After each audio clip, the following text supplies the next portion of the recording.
Good evening. This will be the regularly scheduled City Council meeting for April 11th, 2023. Can we start with a roll call?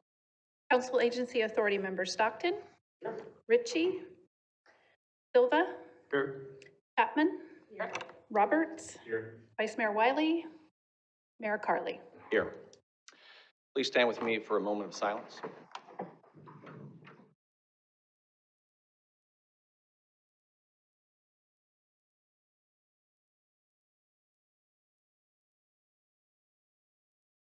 Member Stockton, will you lead us in the pledge? Yes. I pledge allegiance to the flag of the United States of America and to the republic for which it stands, a nation under God, indivisible, with liberty and justice for all. All right. With that, do we have any changes to tonight's agenda? No, we do not, Mr. Mayor. All right, so with that, do I have a motion? Motion to approve the agenda? Second. All in favor? Aye. Item 4, approval of the minutes. I have a motion on that. A motion to approve. I'll second. Right? All in favor? Aye. Opposed? And seeing none, we will move on to item 5. Tonight, we do have a presentation. It is the 2023 Fair Housing Month proclamation. And I'll start by reading this proclamation, and then we can go from there. So whereas the principle of fair housing is not only state and national law and policy, but a fundamental human concept and entitlement for all citizens, and discrimination based on race, national origin, gender, disability, familial status, religion, marital status, and sexual orientation, and source of income is illegal in California. And as a community, we welcome all good neighbors, recognizing the contributions and richness tendered by a wide variety of young and old, male and female, people of all colors and ethnic backgrounds, religious traditions, and interested parties from both the private and public sectors will participate in a city, state, and national effort to promote fair housing. Now, therefore, be it resolved that I, John Carley, Mayor of the City of Vacaville, and on behalf of the Vacaville City Council, do hereby proclaim April 2023 Fair Housing Month. So with that, I know that there is somewhat of a presentation, and we welcome you to come forward, and I will hand this proclamation over to you for now. Very much.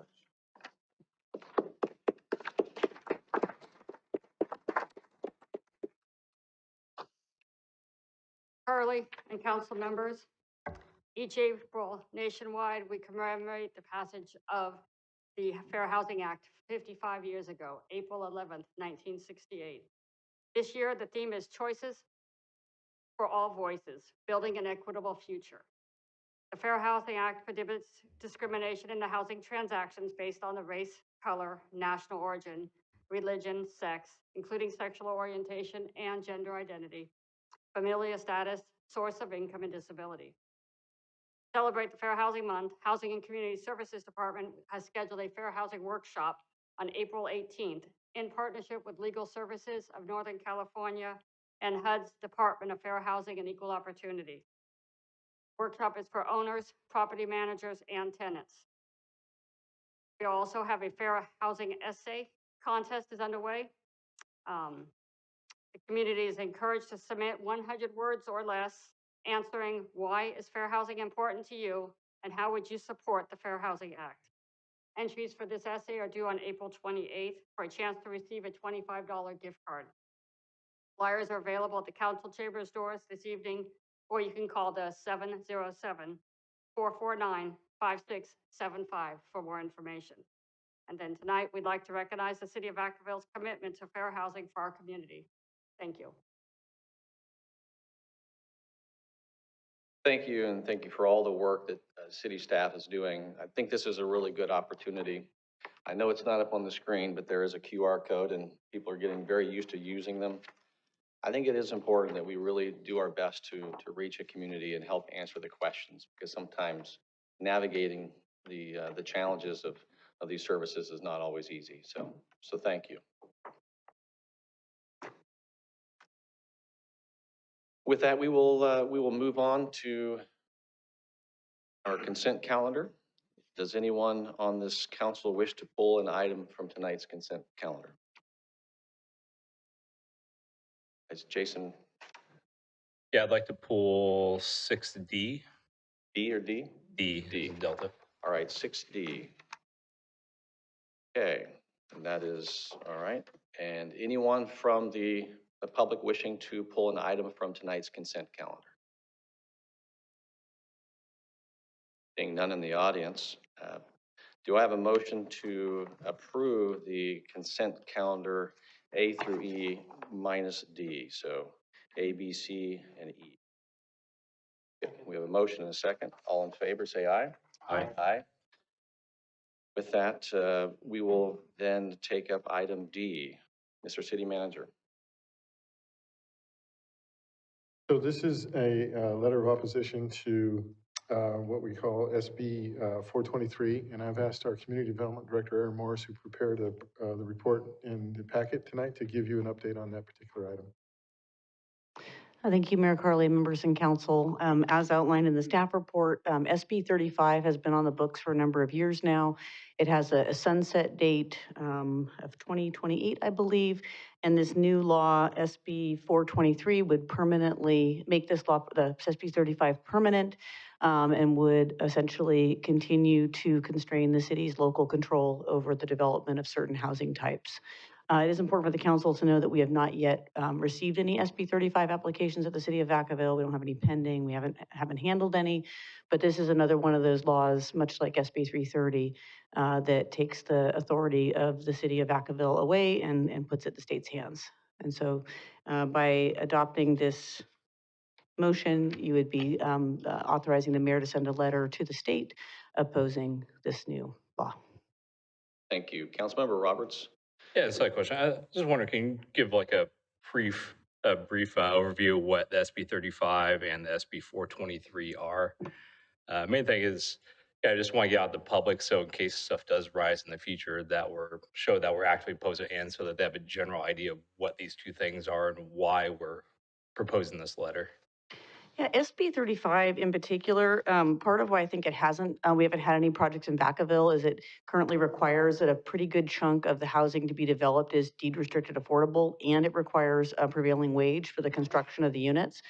So this law has been used in other communities, but not so much here. Under the proposed 423 legislation, this would actually authorize housing projects that meet these criteria to be approved everywhere, and that includes the coastal zone, which is something new. Previously, that was carved out. We don't have to worry about that here in Vacaville, though. But basically, on a site that's 75% surrounded by development, zoned for residential or mixed use, where a developer pays prevailing wage if there's more than 10 units involved, that they meet the city's objective standards in terms of zoning metrics and whatnot. And then as long as they also include that piece of affordable housing at a specified level, the city has to approve the housing project without any discretionary review.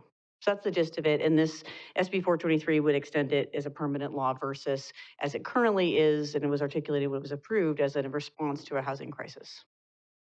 The SB 423, another piece I read in there is if that does go through, so even the general plan, if we add in inclusionary zoning across the board as like objective standards, that allows them to bypass that as well, correct? Yes, it provides a method for avoiding inclusionary housing. Thank you for that. And with this is a city council item that we will vote on separately now that we've pulled it. However, that it is a letter by the council opposing SB 423. I believe that we all believe in smart growth and making sure that we have the right kinds of housing, but what we don't want is the state to continue to ministerially take away the local control. It's not a one size fits all, and we are part of the Bay Area, but we're not necessarily facing the same challenges. And so I, for one, strongly support this letter that we will draft. Once we take this back to a vote, it was on consent. But with that, do I have any other comments on this? Otherwise, I'll ask for a motion. I'll motion. We have a motion. Wait a minute. I'm going to open up the public since we did that. So thank you. Anyone from the public wanting to comment on item D? Seeing none, I will close public comment and bring it back for the motion. We have the motion. Do we have a second? We have a second here. All in favor, say aye. Aye. Aye. Opposed? All right, the motion passes. Thank you very much, Ms. Morris. Now what we'll do is we'll move on to item 7, business from the floor. This is the time where anyone from the council that wishes to discuss something that is not on tonight's agenda but is within our jurisdiction may come forward and address the council now.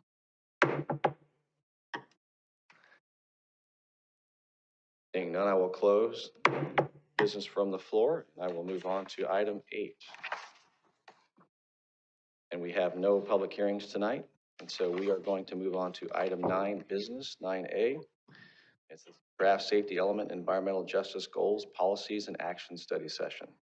Mr. Manager. Thank you, Mr. Mayor, members of the City Council. As you mentioned, this is a review, a study session for our draft safety element and environmental justice goals, policies, and actions. This is an item that is mandated by the state now as part of our general plan to update policies. And so with that, I'm going to turn it over to Tyra Hayes from our Community Development Department and our consultant team to give you an update on this particular item. Mr. Mayor, Vice Mayor, members of the City Council. As the City Manager mentioned, tonight's item before you is an informational session on the safety elements and the environmental justice goals, policies, and actions. Here with me today is Joanna Jansen. She is a principal with the consultant team named PlaceWorks. They are currently working with us on these 2 projects as well as our housing element. Ms. Jansen will be giving tonight's presentation. Great. Thank you very much for that introduction, Tyra. I'm Joanna Jansen with PlaceWorks. Thank you, Mayor and City Council members. It's an honor to be here tonight. I want to give a brief presentation about both the safety element and the environmental justice and community health work that we have done to update Vacaville's existing general plan. I'm going to start with the safety element. The safety element now, it has to be updated every 8 years, similar to and on the same schedule as your housing element. So that's part of why we're doing all of these elements at the same time. However, your safety element is relatively recent, and the majority of the policies and actions from your current general plan have remained in place. And we've really focused our updates on changes needed to stay current with state law. So that includes adding both more background information and mapping and data, as well as policies and actions about things like flooding and wildfires, increased detail about how climate change might affect these hazards and make them worse or more dangerous in the future, how risks might be increased for specific vulnerable populations and also community assets like infrastructure, buildings, utilities, those kinds of things that might be vulnerable to hazards. Assessing what is currently available to protect against those threats and adding more detailed analysis about evacuations in case of disasters or emergency. We also incorporated the recently adopted Solano County Multi-Jurisdictional Hazard Mitigation Plan, which Vacaville is a part of. And by doing these steps, we make sure that Vacaville maintains and expands your eligibility for grant funding and post-disaster relief should it be necessary. At the outset, I want to acknowledge that the safety element is part of really a network of multiple documents and regulations that help keep Vacaville safe. So the safety element, like all of the components of the general plan, functions at a very high level as a policy document. It's intended to look forward to a 20-year horizon. It doesn't manage the day-to-day activities of your police or fire department, for example. And it doesn't say exactly what to do in an emergency in every kind of disaster. That's handled in other documents like your emergency operations plan, which I know the city is currently updating and will be coming before you soon. The local hazard mitigation plan, which I mentioned, is actually something Vacaville participated in with other Solano County jurisdictions to really have a regional overview on hazards and how to respond to them and mitigate them. And then your energy conservation and conservation action strategy, or your ECAS, which helps to reduce the city's contribution to climate change and protect against climate-related hazards. So all of those other very important documents help to improve safety in Vacaville along with the safety element.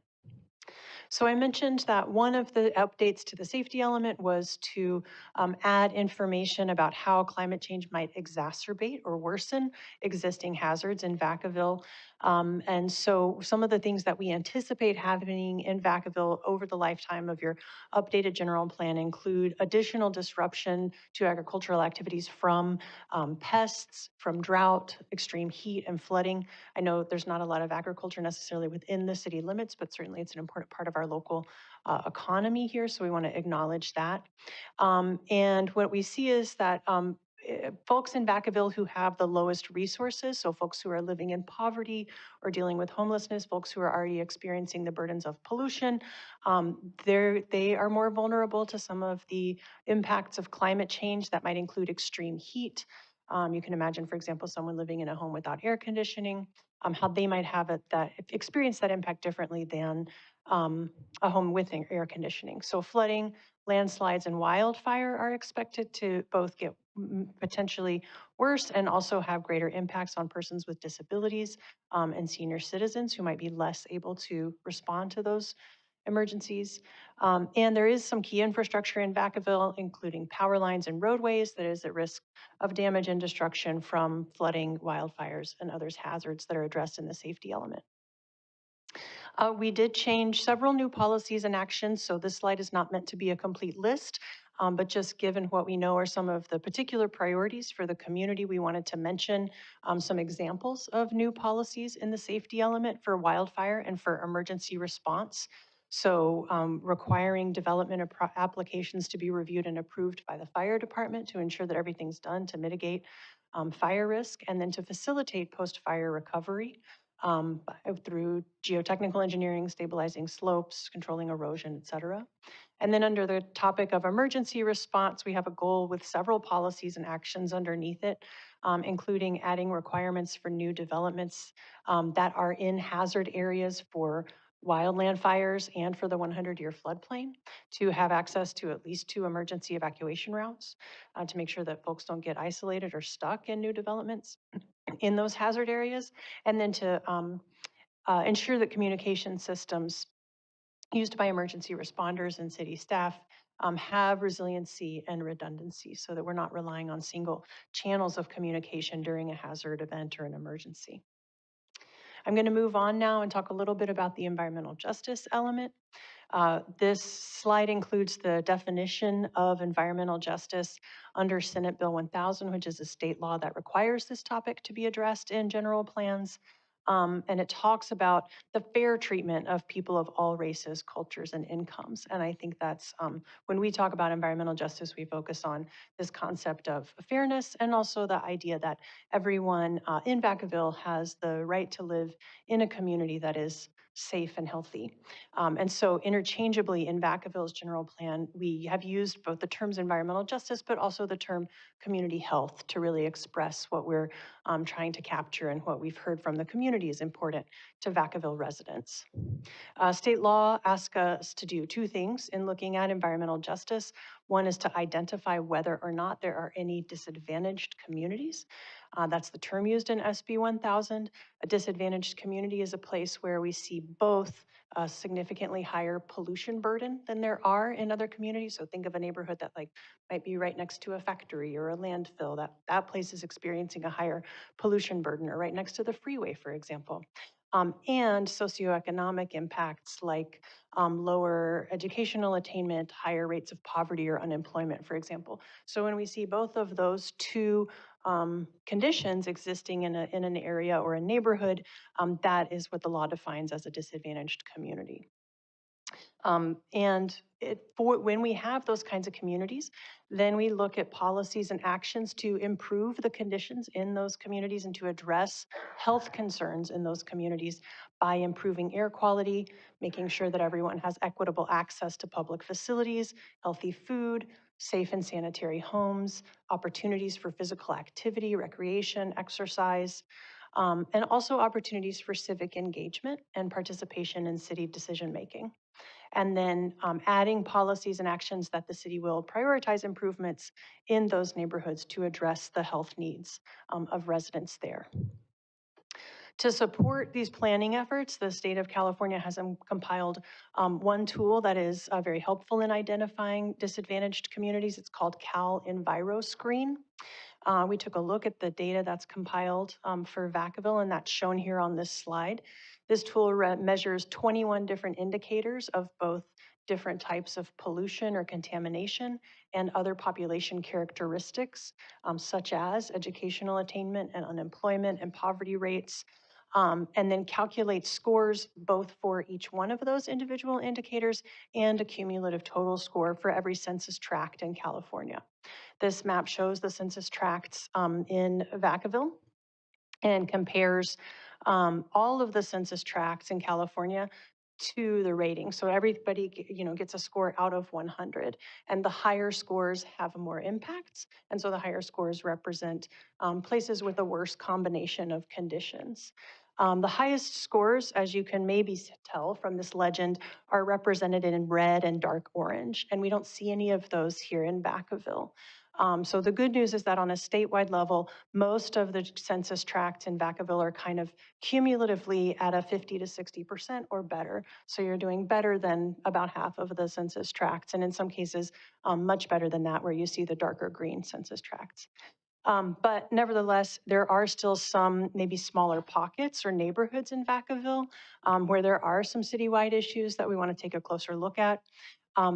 Throughout Vacaville, asthma in particular really came up as a prevalent issue. That's true for every census tract in Vacaville. This map that I showed you on this previous slide is the cumulative score for all of the 21 indicators. But if you look only at the one indicator for Vacaville, all of those census tracts are scoring in the 70% or above. Some of them are 80% or above, meaning that you're worse off than most of California in terms of asthma rates here in Vacaville. Other things that came up in the data were higher than average rates of pesticide use or hazardous waste, higher than average unemployment. And this combines kind of both the data from the state as well as feedback that we got through our public input process. So we also identified street tree and shade equity as an issue, potential groundwater contamination, public concerns about solid waste, animal waste, and litter, as well as community concerns about violence and public safety that affect people's health and security in Vacaville neighborhoods. I mentioned asthma already, so I won't go back over that, except to say, again, to reiterate that this is an issue citywide in Vacaville. It is something that we added policies in the general plan to address. Asthma can be caused by both genetic and environmental causes. Obviously, for environmental causes, that's something the city has more ability to address. Car and truck pollution, dust particles from agriculture, as well as pesticide use. And then interior air quality from things like mold and mildew, dust, pets, the type of cleaning chemicals that we choose to use. So we did connect with the Solano County Public Health Department, which has initiatives and programs to address asthma in Vacaville and throughout Solano County. The general plan has new policies and actions to continue to work with the county health department, as well as to educate property owners and tenants about air quality inside homes, and that's the effect on asthma, and adopting new guidelines for development within 500 feet of highways and busy roads where those air quality impacts are really the most severe. For other community health policies, we really added these throughout the general plan. So the safety element that I talked about earlier is one single standalone element. The community health and environmental justice policies are throughout multiple elements of the general plan because they do affect and are affected by so many different aspects of life and of our built environment here in Vacaville. So some of the new policies and actions include more control over land uses that pose health hazards, requiring developers to demonstrate more information about contamination on their sites, additional mitigation of noise pollution, ideas for engagement using culturally sensitive methods that could include language translation, for example, seeking feedback on city decisions through simple methods like surveys that are more accessible for people to access, and using partnerships with community-based organizations to really connect with the community as some examples, as well as additional improvements for biking and walking. So a lot of these topics are already in your general plan, and we've kind of added more or strengthened some of the policies and actions. When we talk about healthy food, we want to encourage neighborhood markets to sell fresh fruits and vegetables, maybe do some more mapping and exploration to understand healthy food options in neighborhoods. And we added several policies about various aspects of expanding parks and recreational facilities for Vacaville residents, including potentially through joint use agreements with schools, mental health programming and recreational programming, and prioritizing water and wastewater infrastructure improvements in underserved areas of the general plan. Again, I just want to acknowledge that there were already a lot of community health ideas in your existing adopted general plan, and we certainly want to build on those strengths and successes. So these are some of the topics that are already in your general plan that we kind of added to and amplified: air pollution, healthy food, access to health care, public participation, multimodal transportation, biking and walking, and parks and recreation facilities are all stuff that is already addressed in the general plan. It's very important to understand the needs and the hopes of the communities that we're talking about that are affected by these issues. So we held a number of community engagement activities throughout this process. Those included 2 virtual workshops, input from the county public health department, as I mentioned, an open house at the Boys and Girls Club, and a visit to a classroom with students at Markham Elementary School, which was really a treat. Through all of those various sources of community input, here are some of the points that we heard from your residents. Folks are interested in continuing to expand biking and walking facilities, to continue to address and improve air quality, as well as the lack of maintenance and building code violations at some of residential homes. Encouraging and expanding food access through home gardens or community gardens. They'd like to hear a little bit more upfront about tree removals. They'd like to see more parking for electric cars. We heard about needs to address mental health, suicide awareness, cleaning up trash in public spaces, addressing substance use and gang-related violence, and really considering the specific needs of Vacaville's youth. Some of the topics they told us that they were concerned about were smoking, diabetes, being included in outreach, and parks. This is a draft element that we're bringing to you tonight for additional feedback. And we did have we still have an online survey available since March and for a couple more days now.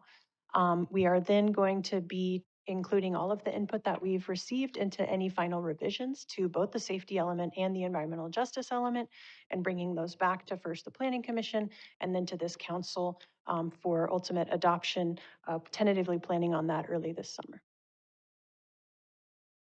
Thank you. Thank you for the presentation, and I will say the staff report may be a few pages long, but when you start looking at all the attachments, you can spend an entire evening, then some, trying to grasp the depth of this. So that was a very brief presentation, and I know I speak not just for myself, but there's a lot of details in this. I'm going to open up to questions here for the council before I open up to the public in case there are any. I do want to throw a few questions your way, just so that there's a good understanding. When you did the community outreach, and it's hard to give a grade, but how participative would you say the community was, either virtually or in person? Because sometimes it tends to drive the direction of a project like this with very few people. Sure, I can start, and I'm definitely want to ask Tyra to jump in too. I facilitated the 2 virtual workshops, and I would say that their turnout was relatively small. We would certainly always welcome more people being part of the conversation. We did get high quality input, and I particularly appreciated both the residents and also the county public health staff who have been part of our process so far. I know that one a great source of input that we got was from the open house, which I was not at in person, but Tyra was. And we connected with some youth, Vacaville youth, and folks that helped to coordinate youth activities here in Vacaville and really helped us connect with kind of a deeper well of some of the younger residents to hear their voices as part of the process. So that, in addition to our visit to the elementary school, was definitely a high point. And my other question is as you use the tool under SB 1000, it's very interactive, the website, I will say. You start driving into the census tracts and then look at 21 different areas. Was there any discussion between your search and research along with staff to determine whether or not the tool itself was correctly aligned with the issues that we're seeing here? I would presume our staff could see the difference between a census tract where education is 100 and then you're looking at Lagoon Valley. You realize that there is no school out there and there's really no one living out there. And so I would hope that there would have been some interaction with that. Can you speak to that? Sure. The concerns about how accurate and applicable statewide data can be are definitely well known and are a feature of CalEnviro Screen. So it's a useful tool, but to a point. So it's not a requirement that we use that tool or only that tool. And cities are encouraged to add local knowledge, whether that's from the staff level, from residents or decision makers, to help refine our analysis of existing conditions and then shape the policies. So we did use that kind of as a starting point, but then we also went a little bit further to compare Vacaville census tracts, not to the state, but just to each other, and kind of see, okay, within Vacaville, we know looking at California as a whole, a lot of these census tracts are relatively, unaffected by some of these issues. But if we only compare to other census tracts in Vacaville, then we see some of those disparities come out a little bit more higher. So we didn't only rely on the statewide data, but we also kind of narrowed into a more city limits focus and worked with staff to kind of understand exactly within these census tracts where might these issues be most acute. Thank you. Councilmember Roberts. Yeah, kind of following up on what the mayor brought up with collecting data. Like, we all know the virtual aspect, the workshops don't reach the low-income demographics really at all, because one, they either don't have access to Zoom or Teams, whatever we're using.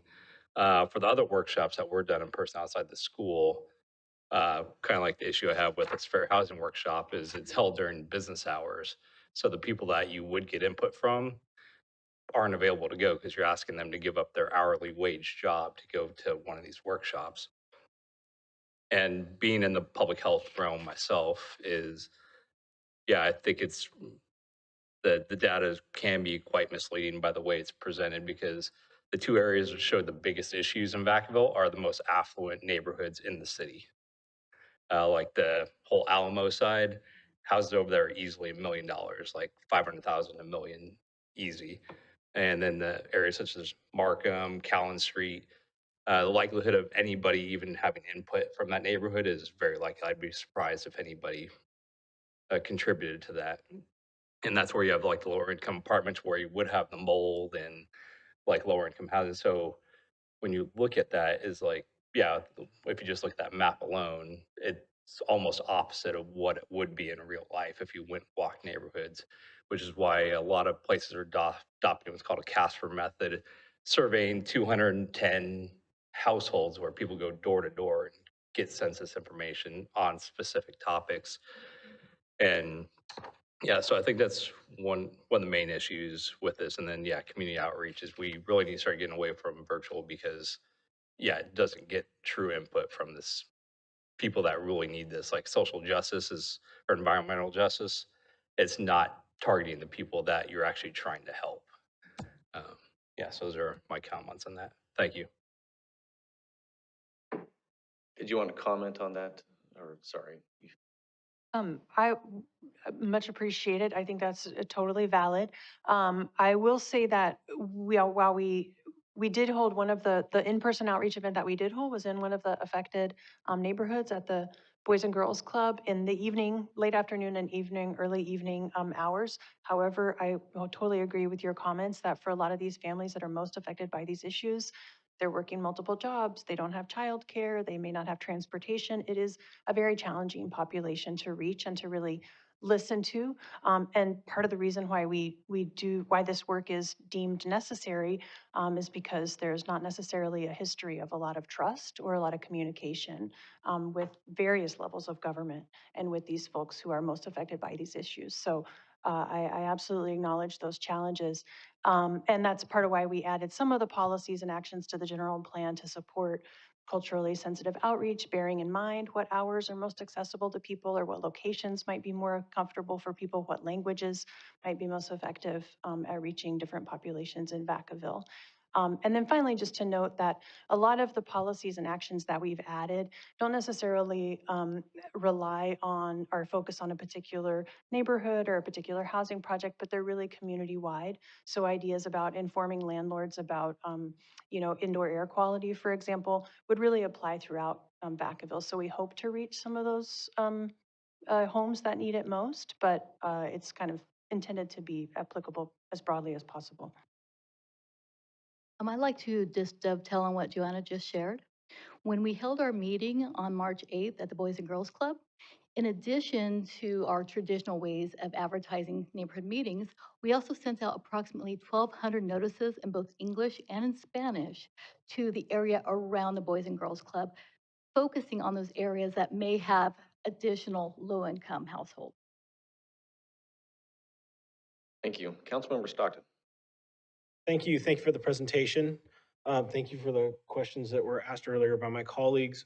How much local data generated by the city was used to formulate, your assessment for what you?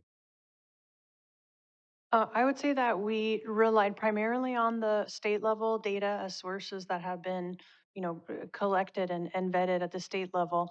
And then that was reviewed by city staff for the kind of applicability and any refinements that need to be made for Vacaville. We also got additional information from the Solano County Public Health Department, more specific here to Solano County. Although maybe not refined down to the specific Vacaville level. And the only reason why I'm curious is because if there's I share the same concerns about looking at what the map looks like with what we know just from knowing Vacaville. But I also recognize that we have a fire department that provides ambulance services, which is unique to our community, and there may be data that maybe would show statistically some of the concerns that we have locally. I know that clearly we have geo mapping with where we respond to calls for service with the police department and with different things like that they go out to. So I'm curious as to whether or not those databases can be utilized for future assessment to bring to council to maybe more accurately, or, I know you're showing a larger view, but to more accurately maybe show some of the data that we really do have that could provide that. And then also I'd be interested in knowing if there's additional data that we may be easily able to obtain as a city that may be helpful in some of these other areas as well. I don't know how you measure hazardous waste, like, some of the things that were brought up, I'm not really sure, how to make sense out of that and then see how it weighs into everything. But I would be interested in knowing what local data that we already have or maybe can easily obtain could be utilized. Sure. So in this case, state law really encourages local jurisdictions to customize the analysis as you see fit. So there may be types of indicators that are not addressed in the state database that you would like to address here in Vacaville. You could do that. Additional data sources that you have access to, you can analyze those. Ground truthing efforts. So yes, if the city in the future chooses to do additional analysis and modify any of the mapping or background information or policies in the general plan, that's certainly within your purview. And then I know that you said that you didn't have a large amount of people that, as many as we'd like to. We'd like every citizen to submit a survey so that we could have the most accurate information as possible. But how many total did we get? We have a number? I would say total probably somewhere between 20 and 30 different interactions, maybe. And then lastly, anybody at the city, I don't know if Chief Ian knows or if this would fall under the fire marshal, but how many people do we have dedicated to enforcing some of the guidelines, policies, and actions that we already have on file with the city that affect some of the health issues that you brought up? How many people do we have with the city that are working on those or enforcing them?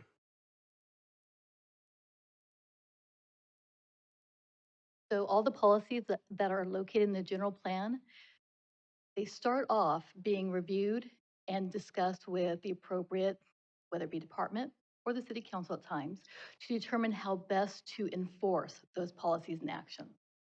So you may recall most recently, we being the Community Development Department, had shared with both the Planning Commission and the council the annual status of the general plan report. As part of that, we have to respond and provide an update to every single action that's identified in the general plan. And if approved, some of these actions you've seen today for both the safety element and the environmental justice element will be included in that report moving forward. If we realize we've not yet responded to one of these actions, that's when we come back to the council and ask, okay, we've not yet done anything. Here are some recommendations. How would the city council like to proceed? And at that point in time, we take our direction from the council and we move forward. That explanation. Councilmember Chapman. Thank you. Um,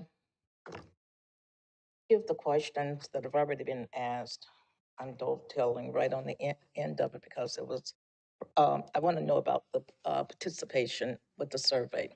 I understand that it began in March and it ends on the 17th of April. Qualitatively, what percentage of the population or how many members, individuals, will need to complete the survey for it to be justified as the data being useful, or you'll have to toss it out? So possibly not to date, what is it looking like for you as far as the survey is concerned? Sure. So we have the survey in two different formats. One is a hard copy that we used, for example, at the Boys and Girls Club, and one is a survey that's been available online. And we just wanted to make sure that it was there as an option. It's available in both English and Spanish. However, is not intended to be a statistically valid survey that is representative of the citywide population.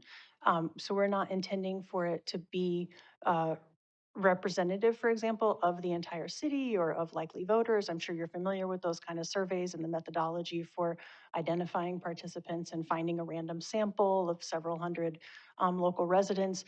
This is a very different type of effort. This is really just to create an additional option for folks who, for example, might feel more comfortable submitting comments in writing rather than standing up and giving them verbally, or maybe they have an idea outside of the meeting and they want a chance to submit that. So we just want to give a chance to capture some input and make sure that we're giving people a chance to be heard, rather than trying to create a statistically significant sample size. Councilmember Silva. Thank you. So I know you said questions, but great. I really appreciate you all coming out to the school, to the Community Leadership Club. Tyra, natural teacher. I said last time I just wanted to shut up, sit down, and just listen. So compliments for you for making me do that. So just real quick, are there, I don't expect you to have it today, but if you get around to it in the coming weeks, can you forward maybe examples of census tracts or examples that show census tracts that basically represent different disparities based on the metrics that you showed here in Vacaville? I'm just kind of curious to see what cities actually look like that indicate that they have disadvantaged communities. And then I think you've already clarified on the fact that just because it doesn't show necessarily something within a census tract, that it's still up within the purview of city council to kind of direct or acknowledge other disparities that may exist. And in many ways, I would even argue certain neighborhoods in Vacaville, because quite commonly, traditionally, we talk a lot about Markham as being predominantly a lot more deep restricted relatively to the rest of the town. But I would I would argue that there's other developments, other apartments that are probably experiencing far more disparities than what I've seen in other areas of town. So,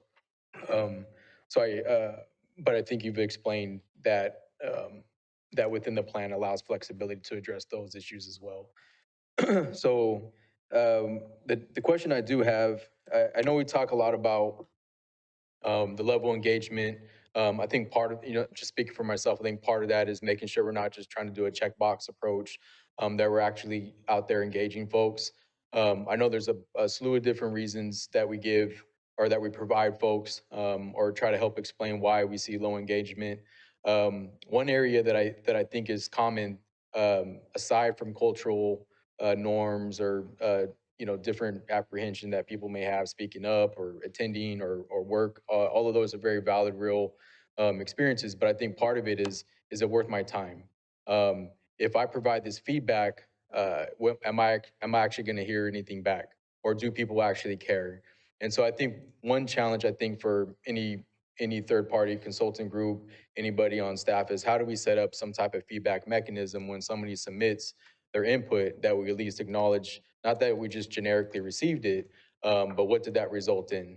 And I don't think I don't feel that there's any solid plan that exists out there, but I think that's something that's important as we move forward, and not just in getting soliciting feedback, but how we expand that to other aspects of sustaining a society.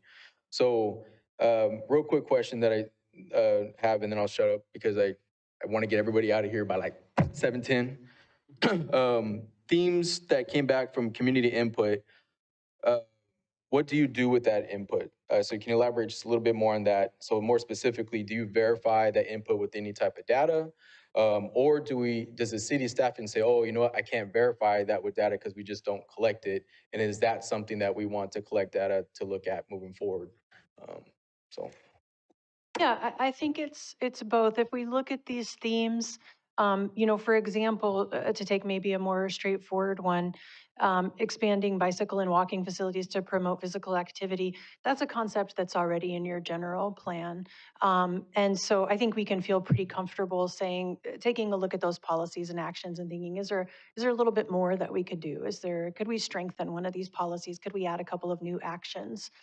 To seek funding or to develop a plan, for example, to improve biking and walking facilities, without necessarily feeling like we need to devote a lot of city resources towards digging up data about exactly how many miles of bike trails, or we can feel pretty good about making some of those revisions without necessarily doing a lot of research. And some of these things are really about maybe individual personal attention, like how clean I feel like the trail that I use is, or the sidewalk, or how safe do I feel using a facility or being outside, or how is my mental health, and do I wish that I had access to more resources?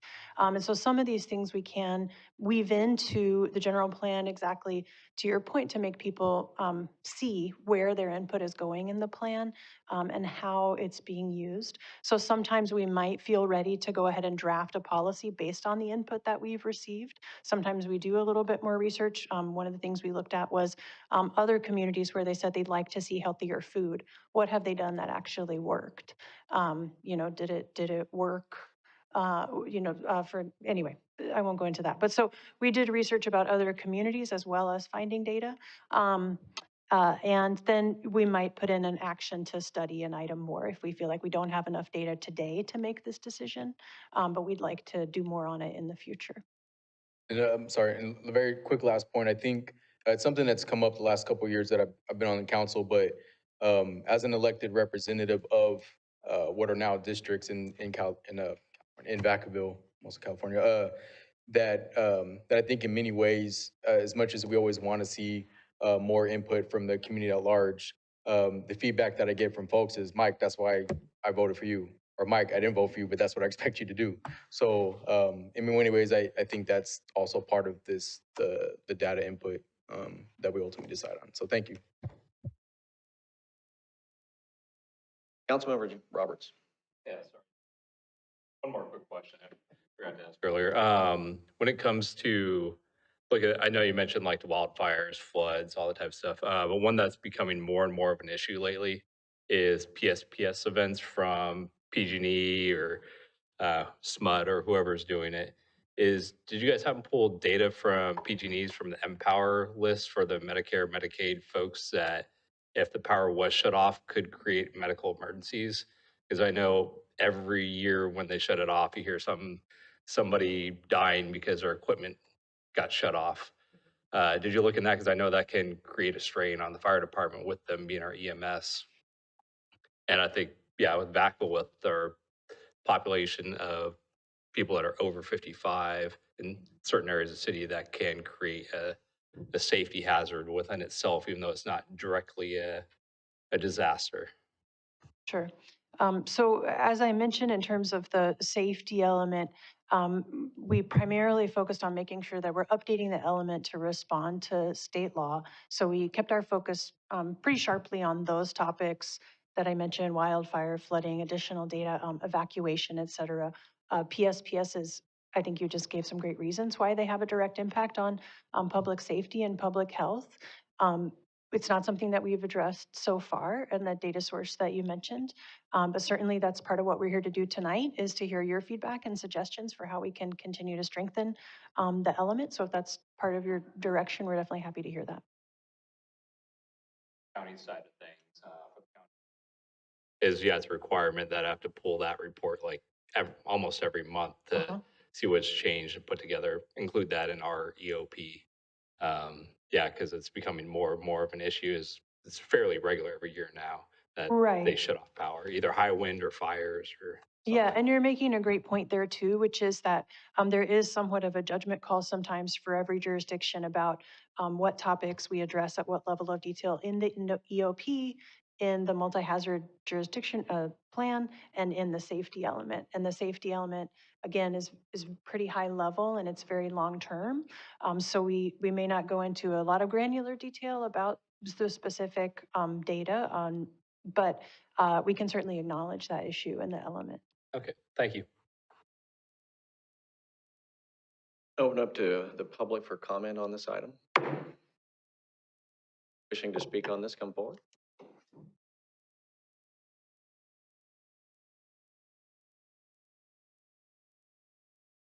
Staff, public, pardon me if I don't hear you well because I got a plugged ear right now and I'm wearing my hearing aid, but I may not hear you. So if I ask you again, pardon me, okay? I came here because I happened to look at your agenda for tonight. I always try to check your city agenda at the library, and I thought there was a good time to come back. And anyway, I just want to say to you, give you a little feedback, because I don't want to miss this boat. I think you're in the right direction. I'm glad you're doing that. You're trying to reach the public, and I think you got really beautiful response from the public.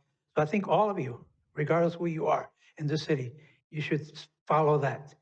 No matter what it is, grab it, follow it, find out how you can improve it, okay? But I can't help it but say to you, and pardon me if I don't want to go beyond the 3 minutes, but I think this gives me an opportunity to ask you. I don't think, you can correct me on this, I don't know all the politics and all the policies, how they're interrelated with the state and county, but I do know that Vacaville, because the Solano County is not part of the air quality, they're not, we don't work with them. Other counties get shut down when the pollution gets ugly, for whatever, and I don't think Vacaville is. So think about that. I've been wanting to say that to you for years, but I haven't given you that problem. Hopefully it's a solution. Think about it. But the other thing is that I'm glad I'm not surprised about the asthma. I think it's wonderful. We had problems with our son, asthma. It didn't get better until he had a cat or dog, a cat, they really help. But Vacaville's known for that. Kaiser knows all about Vacaville's problems with asthma. So think about the kinds of trees that you put out there in the streets, in our open areas. I'm seeing a lot of beautiful cherry blossom trees of some sort. They're beautiful. Let me get you. I like them, but they're not good for your respiratory problems. If you got asthma, you're asking for trouble. If you don't have it, you're going to have problems. Anyway, the other thing is that I would like to think for you to think about putting safety along the bike trails, walking trails. I use them, I walk them, I exercise with them. That's the best thing to do is walk, but I like to make sure that they're safe. And there's been problems. I take Alamo bike trail. It's a beautiful trail there. You'll see birds and all kinds. But anyway, so think about that. You're in the right direction. Just keep pushing and don't wait for the public to respond. Go after them. You know, I'd like to see you mail a survey of what you're doing with this particular issues. So like you sent one for the Parks and Rec, I spent a lot of time responding to you. I'm sure you appreciated it. Thank you. Thank you. Thank you. Anyone else?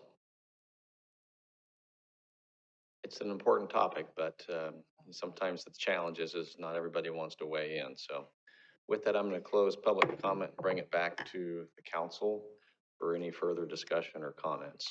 Councilmember Silva. So just for the time's sake, I sent an email before, and I think a lot of it's covered here, but if there's anything more, I'll just follow up with another email.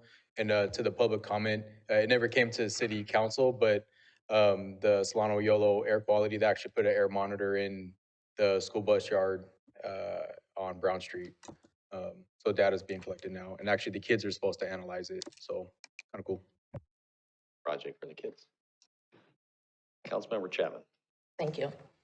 I wanted to share that maybe a decade, about 10 years ago, maybe a little longer, a little further, the county, Solano Coalition for Better Health, comprised of primarily the presidents or the CEOs of all the health institutions here in the county. They would meet monthly and they would discuss topics of interest in regards to all the residents within the county.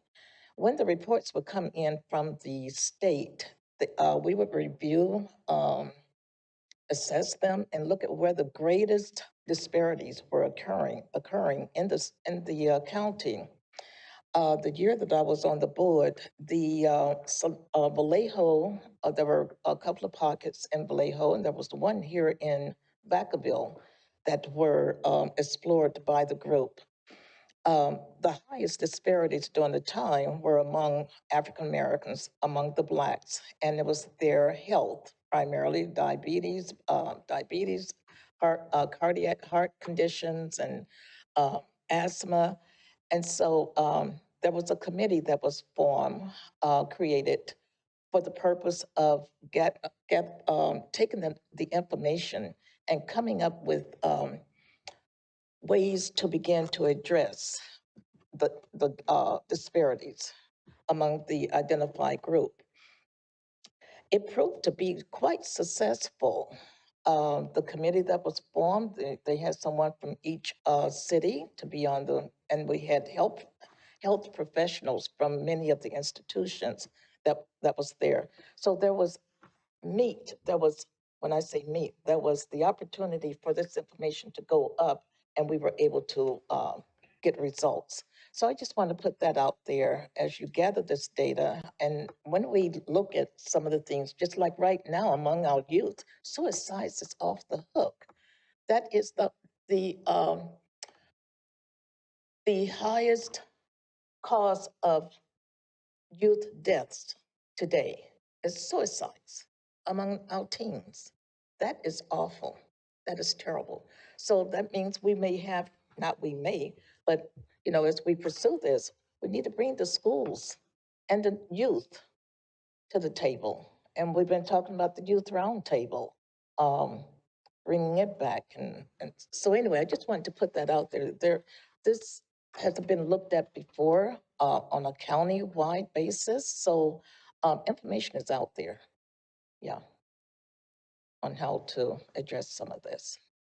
Thank you. Councilmember Roberts. Yeah, just one last comment for moving forward, as I mentioned earlier, like I mentioned Casper, I forgot that not everybody understands his acronyms. I don't know how they came up with that acronym. Emergency managers aren't the best with it. It's a Community Assessment for Public Health Emergency Response.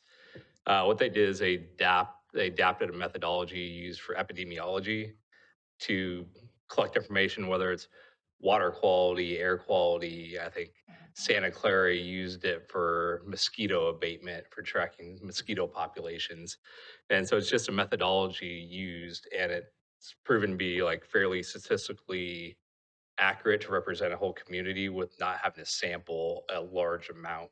So like evenly distribute. So moving forward, when we're addressing stuff like this, especially if we want to be more Vacaville specific and not necessarily that 30,000 foot view of it, I think using that type of methodology, either that one or something similar, would be very useful moving forward for the next time we have to do this.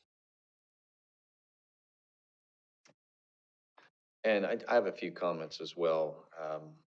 And just to follow that theme, when I looked at the resources that is out there prior to this coming to council, it had gone to the planning commission, and there's a lot of different parts of this that are weighing into the different policies and elements that we have, whether it was the land use element, transportation, conservation, and open space, parks and recreation, and public facilities.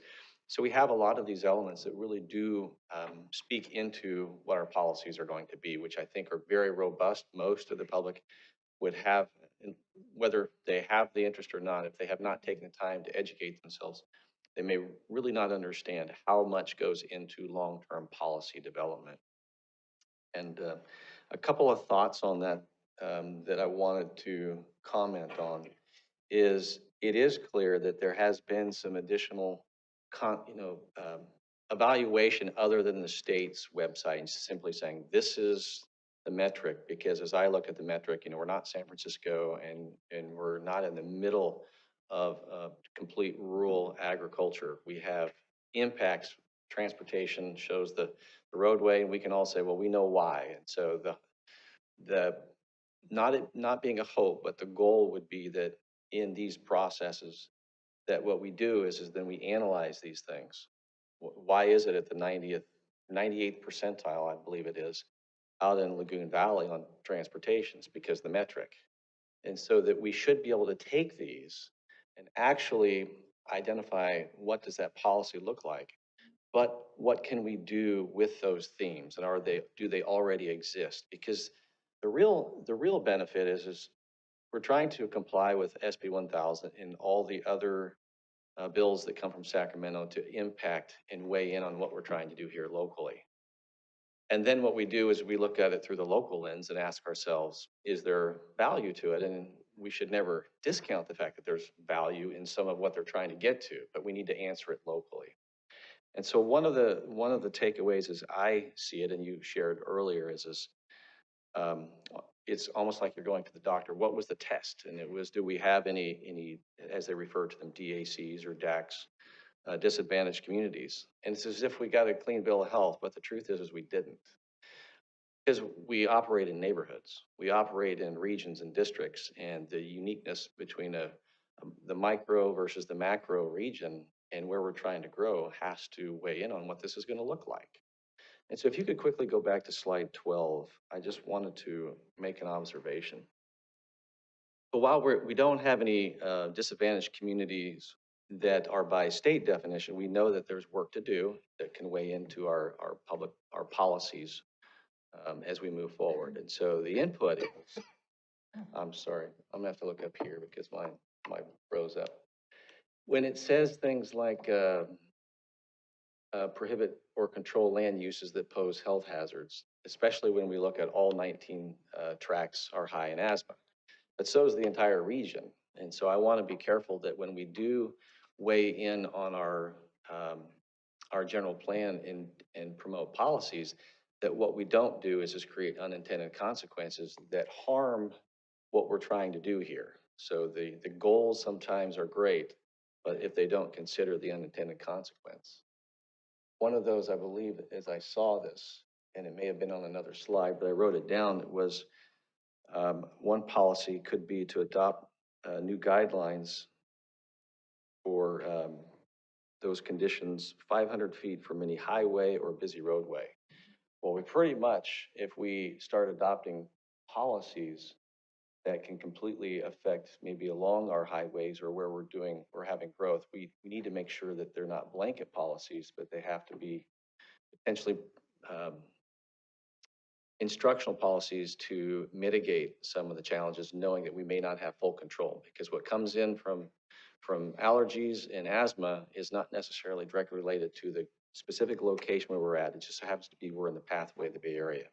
So we may not be able to solve the entire Bay Area's issues, but what we don't want is we don't want policies that begin to drive from 100 feet to 500 feet. And now the level of mitigation becomes really untenable for some development. We want to inform it, but what we don't want to do is just create this, all of a sudden now we really block our ability to have good policy. Because this is going to drive policy, and I just want to be careful with that. I do believe we have disadvantaged neighborhoods. I do believe staff did some work on this that came before the Planning Commission that tried to look beyond the census tract and overlay them and actually inform in a better way. And it still didn't meet the state's requirements. So the good news is we've complied with SB 1000. But I would like to see that the takeaway is that we expand on some of these themes, see what it is that we're doing from department to department. But a good question is do we have the right tools to really do the enforcement? Code enforcement, obviously, is usually complaint driven. So we're not out there proactively trying to enforce some things until it comes to our attention. And so I want to just caution that when we start creating policies that are absolutes, that we choose those words carefully so that we can be more informative and versus something that's going to be so descriptive that we lose our local control. Because that's what we need to do is maintain our local control while we're also complying with the state's guidelines. So those are my comments. I'm not sure if there's any other comments that you may want to respond to with that. I'm not looking for it because you're not finished yet, but that's mine. I don't see any other lights on here. And so for tonight, this is really just receiving this and the input from us. So I want to thank you for bringing this to us tonight and look forward to seeing what comes out of this when it comes back to council. Thank you. Thank you. All right, with that, we're going to move on to item 9B. Mr. City Manager. Thank you, Mr. Mayor, members of the City Council. This particular item is the first of several informational study session items that on some very important topics that staff wanted to bring before council for a variety of different reasons. As you're all aware, we have 2 new council members that we've thrown a lot at in the short time that you've been on the council.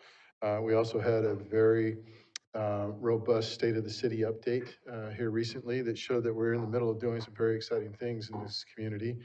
And there's just an awful lot going on. And so what we wanted to do in preparation for the council study session on May 12th is to bring these informational study sessions to you, talk about some of those important topics of how we are doing what we're doing. What's the game plan? What is our vision? How do we ensure that we achieve that vision? And how do we work with all the other complications that are being thrown at us at the same time, with the state, new legislation that's coming from them about housing and, local control or not. So with that, we wanted to start tonight with the first topic for your consideration is community land use vision and implementation tools. And so with that, I've asked our Community Development Director, Aaron Morris, to work with me to present an overview of how the vision process works and how we implement that as kind of a kickoff to this particular dialogue. So with that, I'll turn it over to Ms. Morris. Thank you very much, Mayor Carley and members of council. My presentation may not get us out of here at 7:05 or 7:10. I apologize for that, but I will be going through it at a relatively brisk clip. Tonight, I'm going to talk about the general plan vision, and this is the vision that's articulated in the city's adopted general plan, last updated in 2015. We'll talk about the big vision. We'll talk about some of its component parts. I'm going to do a brief explanation of how the general plan is built, a combination of elements, some of which have been discussed this evening that I will not be rediscussing, as well as a land use diagram that shows where we're planning different kinds of land uses in our community. Again, this is the adopted general plan that's in place. We'll talk about some tools that implement the general plan at a finer grain level, specific plans, our land use and development code, which is our zoning code, how we use development agreements, how our development impact fee program plays a role. And then by then it'll either be midnight or it won't, because the development review process part is fairly short this evening. And then I'll wrap up by expressing how our general plan envisions community involvement throughout all of these processes and how it has worked out so far. So, taking it from the top, general plans, Vacaville's general plan, every general plan in California, it's really the bedrock of planning in our state, and every city in California is required to have a 20-year general plan. Some people call it the Constitution for Planning, Development, and Conservation. It touches on other things too, but fundamentally it really is about the built environment and then the programs and policies that support a quality place for people to live.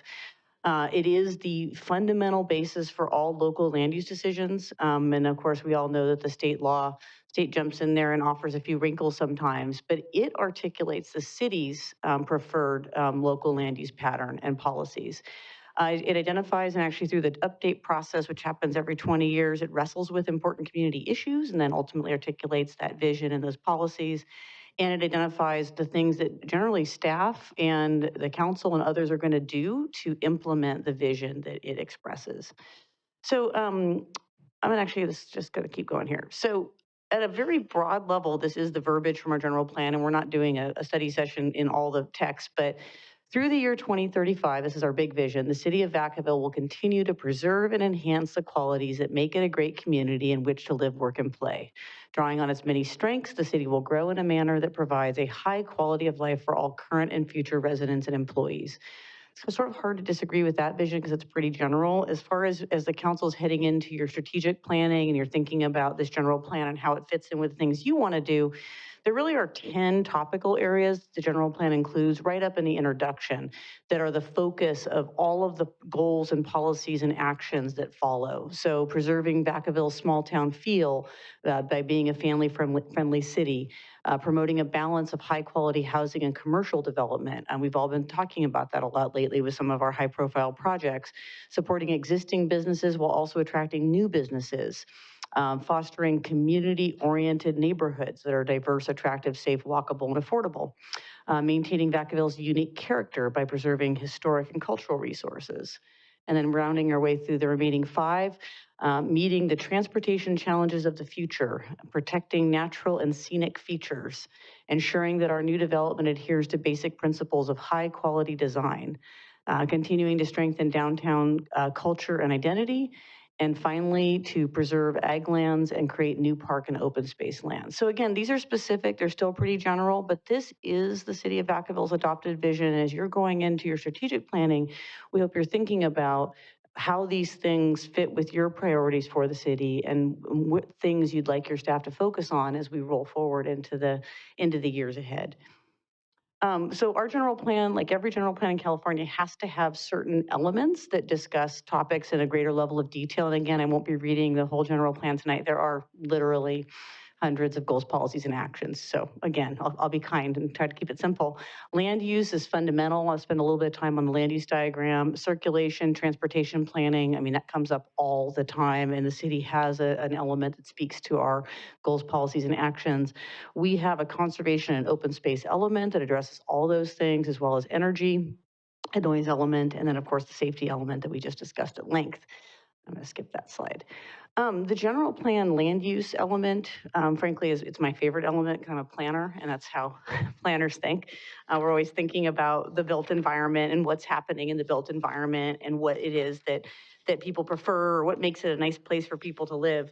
But in the case of our general plan, we are organized around these sort of big goals, and then each topical area has sub goals and policies and programs. So community character and design, I think, is pretty evident, having a very attractive community to live in, and both protecting existing neighborhoods as well as ensuring that new ones are high quality. Responsible and planned growth touches on so many things about how we plan our services, how we plan our infrastructure. It gets into really the nitty gritty of how we serve our community.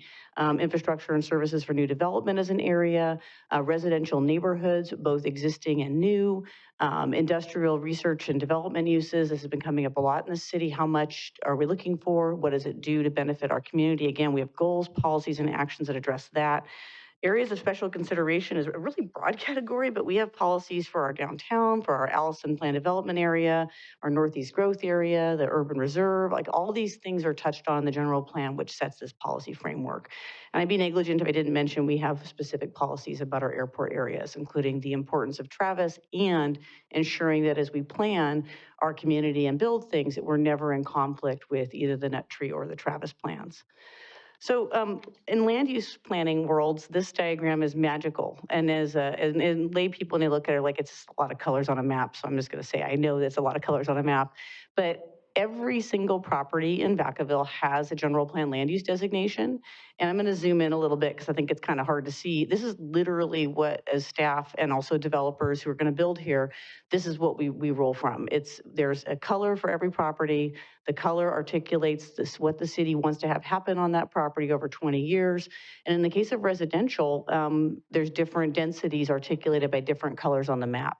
So as you're taking in this diagram, probably not for the first time, I think the point I want to make is that a lot of Vacaville is designated residential low density, and that's almost all of our built areas and a lot of our new areas. And so part of the tension that we're seeing as your staff, as we are building out our community, is how to facilitate other kinds of housing, since that's what our general plan calls for, while recognizing that our community is primarily right now a residential low density community. And that is consistent with the general plan land use diagram that you see before you. So again, I'm not going to read all these policies, but I'm just trying to show through these slides that the general plan really touches, and this is the adopted policy, on all these goals that you as a council wrestle with individual projects, you as a council hear about from the public. But again, this is the vision that we all are working from as we bring projects to you. So we have the responsible and well-planned growth goals. We have a lot of goals about residential neighborhoods. One of the ones that I think is going to warrant some further discussion with this council through some of the study sessions that are coming up and some of your strategic planning is about policy LUP 112.3. What kind of housing mix do we need? In 2015, when the general plan was adopted, we said we were looking for 75% single family and 25% multifamily. We have new census data that's for the last decade, and our community characteristics are changing. And we've also in our housing strategy, we have our new housing element. This is a policy that warrants some thought and discussion, probably by this council and with our community. I'm going to skip through the areas of consideration. There's a lot of them. And just go on briefly to transportation. Transportation, planning for transportation, figuring out how we can make Vacaville more walkable, at the same time moving cars and people in cars to where they need to go. Our transportation element addresses all of these topics. And anytime we start changing land use designations, we are always thinking about then how those transportation policies and plans are affected by the change to those land use designations. Our open space and conservation element has a ton of stuff in it, not just about preserving natural communities, but also about air quality goals and our energy conservation action strategy. These still also inform new development in our community and are part of that vision of a quality place to live. Again, it gets into goals about water conservation, water supply. In the general plan conservation element, that's where we have a policy that says that we will coordinate with the Travis Air Force Base on planning issues within its area of influence, again, recognizing how important the Air Force is to our community. When we get into the parks and recreation element, and again, these are part of those livable community visions that we have.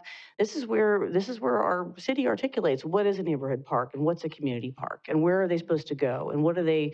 It's not at the fine grain of those master plans that spring off of the general plan, but it still communicates that high level vision for our community. And then also the parks and recreation element when it comes to the council seeing development projects, for example. And you can use Green Tree as an example. We will talk to you about the city's park standard, that when you have a area that serves 1,000 people, you need to have 1.8 acres of neighborhood park, 1.7 of community, and an acre of regional park. And some of that we're gonna bring to you as, here's the park they're gonna build and turn over to the city, and in some cases, here's the fees they're gonna pay to go do those things. But this is, the general plan Parks and Recreation element is the basis for the city for that conversation. And I'm going to keep going because there's a lot of things. Policy PRP 2.5, just to highlight one that's been relevant in the last couple of big development projects. This is where we're encouraging the development of turnkey parks. And this is really in recognition, even in 2015, that it's really hard to collect fees and build parks, because as you're trying to get the land and build the park, all the costs are going up and the fees are coming in and there's not always intersecting. And that's why the last couple of big development projects that we've brought to the council have involved turnkey parks. It's in furtherance of this specific policy. I'm going to keep going through public facilities and services. I did want to note, our general plan does talk about schools. It just, it recognizes that we don't have a lot of control over schools, but there are policies that support essentially encouraging the school districts to do things, which is one of the roles that we play. There are policies that talk about cooperation and collaboration, and there are other policies kind of in that positive, encouraging sort of thing. And then noise actually came up with one of our recent projects. Just to highlight again, this one's very simple. Our general plan sets standards for what noise levels are acceptable for different land uses and shows where those noise levels are high, and ultimately imposes restrictions on what can happen where. So this is another example of something that's handled at the high level in the general plan.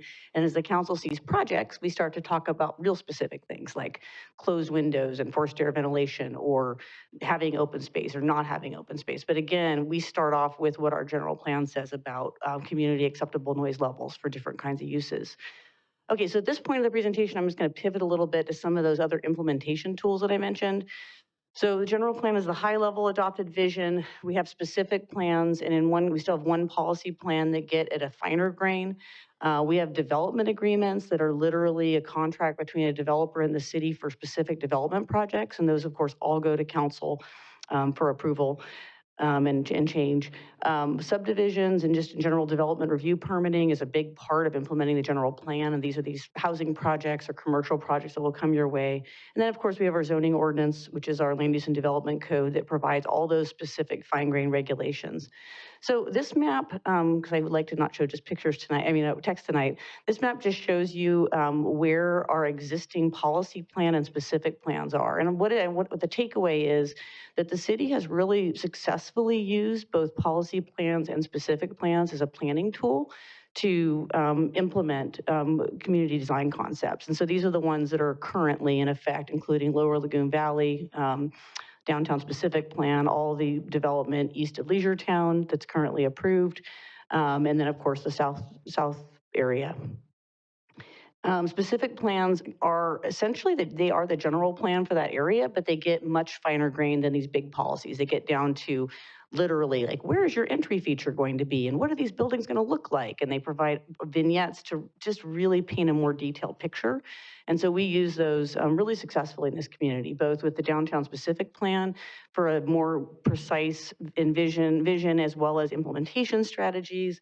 And then more recently, this is just a little snip from the Green Tree specific plan, where the council didn't just approve a land plan that decided where housing was going to go and where parks were going to go, but there's also an entire urban design component that shows how over time, and this is just one piece of the Green Tree project, this is going to be a community with a lot of trees and a lot of attractive places for people to walk, and it's going to connect with the existing Leisure Town community. And again, in a specific plan, you can really get into that visioning for a specific site. Speaking of maybe less exciting land use tools, zoning is not as exciting as these other things I just described. It's really about regulations, like that the structure will be 10 feet from the property line and it will be no taller than 30 feet.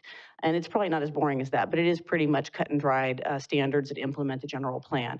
And so that's, a lot of people think about what their property is zoned, but they're not necessarily thinking about what the general plan is and what the long-term vision is. Good news for most of us, those two things have to be consistent under state law. So we work to make that happen by bringing you guys occasional code amendments. Anyone who's looking for zoning information can find it by either contacting my department, or we have this open counter portal where someone can go in and do self-help to find zoning. So I think one of the takeaways from this presentation, I'm hoping that the council hears, is that general plan and zoning is never has to be a mystery. You can contact my department, you can go online. We want to help people understand the rules and the vision for their property. And I'm going to skip that one. And this is the zoning map. So this is where we have the general plan sets literally what's going to happen where, and then the zoning map further subdivides the city into specific regulation areas. And this is just a little vignette for one part of the city to show how small some of those areas are. Okay, we're getting toward the end of my presentation, so let's talk about development agreements. This is a tool that we are able to utilize due to state law, which allows cities to enter into development agreements with developers. And these are a specific contract. So right now, I have to update the next slide, but I can't because here I am presenting. We have 15 development agreements right now that are active for basically 15 discrete projects. And we have 3 that are currently in review. So we don't have hundreds or 50, but we do have a very good set of these. And these are always entered into for a specific term. Most development agreements are 20 years from the time that they go into effect. Sometimes it's shorter depending on the nature of the project, and they have an expiration date. And the goal of the development agreement is to basically exchange benefits. So the idea is the city should get public benefits that are above and beyond what the city would get if we just were doing a permit process implementing zoning. And the developers also, in order to do an agreement with us, they want to get benefits too. So some of the things that developers are often looking for is flexibility on the phasing of their project, flexibility in the timing. They are really into getting more than just 2 years to go build their subdivisions. They like that longer term. Sometimes they're seeking to lock in fees. They would like to not be subject to future law changes. They want to be vested under the current rules. Those are the kind of things they're looking for. What we as a city have been looking for more recently, and a green tree again is the best example, is getting things like the turnkey parks that are envisioned in our plan and getting them built and dedicated at the right time to serve the community that they're intended to serve. We've also been getting, when there's a fiscal impact analysis that supports it, community facilities districts that pay for police and fire services for an area that's a new development area. We have numerous general plan policies that talk about new development, not burdening existing development and not taking away from existing residents. So development agreement is a tool we use for those things. And we're also just looking to see what other public benefits we can get from development projects. And those things, we as a staff, we negotiate with the developers, but everything, and I mean everything, rolls up to the council because you're the ones that decide whether or not we're going to do a development agreement and what the terms are going to be. And keep cruising here. And I did want to mention, this is the slide I wanted to update, but I didn't have a chance. So we have about 15 active development agreements, 3 ones pending. And a topic that's come up in the past is how does the city annually review our agreements? And we have an active work plan now. And so the council should expect to be receiving updates soon as we're checking in on each and every one of our agreements, doing an annual review.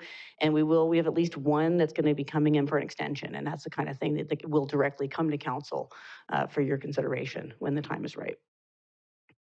Okay, I'd be remiss if I didn't talk about the development impact fee program, especially with our 2 new council members. It was significant that last year, due to a lot of work, mostly by Gwen in Public Works, I want to make sure she gets the credit, to get the city's impact fee program completely revised. It had not been updated in 30 years. And so the fees that we had set for parks were too low. Some of the fees we set for other things were actually too high, couldn't be. So it was a huge effort. So now that that has actually been updated, this is actually a tool for implementing the city's general plan. When someone comes in to build, let's say, a new biotech facility, they pay impact fees that are structured to essentially pay for the sewer and water infrastructure that's necessary to make that project happen. Same thing with housing projects. When they come in, most significantly under the new program, they will actually pay their fees based on house size, which means that people will no longer be like constrained from doing nothing but really large houses, because when you don't have a tiered system, you don't have that incentive. So this change is a huge tool for getting maybe some more housing variety as envisioned by our general plan, and also for spurring more investment in our community based on some of those changes that were made. Okay, the development review process. This could be an entire training topic, but I will not get into all the details today because we have more time together in the time ahead.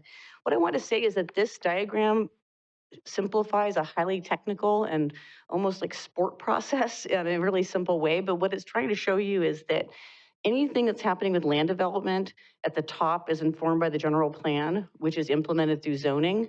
Development review process responds to the general plan, the zoning.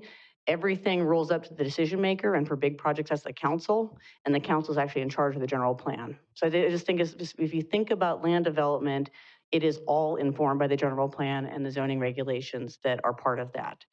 And it's all and so led by the city council. Development review process, simply put, has kind of two different kinds of review. At city council, you will see items that are undergoing discretionary review. These are things where the city has policies and regulations and you get to make a decision. Now, we've noticed lately that some of the things are coming to you come with certain constraints from state law. That's not all projects that will come to you. You will get projects where it's more of the normal kind of development review project. And that's where a discretionary review means there'll be a public hearing, there'll be robust public notification, there's a lot of public engagement. Again, though, it focuses on how the project is consistent with the general plan and the zoning. A ministerial review is actually where the bulk and mass of development at the city happens. These are people they're in our building department. We're doing thousands of building permits a year. They're over in public works getting encroachment permits. Some of it is building an approved apartment complex. Some of it is putting in a new water heater. Some of it is making certain roadway improvements. So those are like the two major components of our development review process. It involves multiple departments. It implements a general plan, and it also involves significant public input and transparent decision-making, particularly the discretionary review things. I think the last point I want to make about development review is that in my experience with various cities and talking to people out there who build things, when a development review process is perceived as fair and well-managed, that can be a huge incentive for developers to work in our community. And the best example lately for this city was the Transwestern project. You know, they're out there telling the world how excited they are that in less than 100 days, they had their planning approvals. And they're over and getting in our building process now, looking to pull their building permit to start construction in June or May or June. And that's really exciting. When a development review process is perceived by developers as uncertain, as in they write us and we don't write them back, huge chunks of time pass, we change our mind, we tell them different things, that can definitely disincentivize investment in the community. And so that's part of why in my role as community development director, my job is to help make sure our development review process moves as smoothly as it can, again, based on that general plan vision and all of the regulations that I talked about earlier. Last topic tonight for me, I think, depending on the questions, is about our public involvement. So the city actually updated the public involvement strategy back in 2021, right before I started. And it talks about different kinds of public involvement, that just notifying people is sort of the bare minimum, information sharing through a community meeting creates dialogue, or by calling staff and asking questions. Exchange of ideas is when you really are taking in the input and actually like it's a two-way street.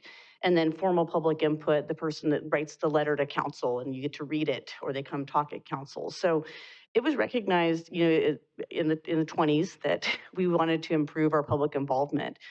These days, and this has been something that's been piloted over the last year, we are doing more than ever to try to get people to be aware of what's happening in their neighborhood. So as you council members are seeing things like these early notices of application for new projects, we are sending those out within 2 weeks of the new project coming in. And a lot of times the first question is, what is this project? What's happening with it? Oh, it's like, no, we just want you to know it's here.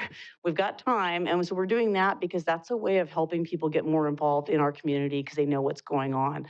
The other thing we've been doing is city-sponsored neighborhood meetings, and I know that the city's had them in the past, and they've had developer-sponsored ones.